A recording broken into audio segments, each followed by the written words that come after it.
दोस्तों यह है तोसान की वेल्डिंग मशीन। ये है 300 एम्पियर में। वेल्डिंग मशीन अच्छी है, वेल्डिंग भी बढ़िया आता है।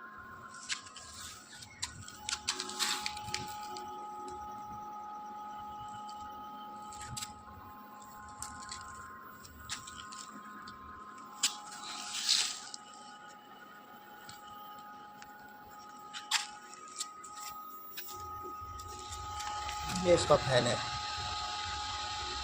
इसका सिंगल लगा सिंगल प्रेस डबल प्रेस दोनों करती है।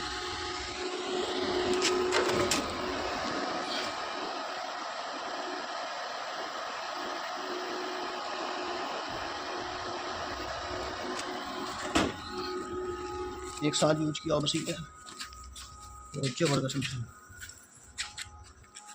आरकन ARC दोनों चलता है।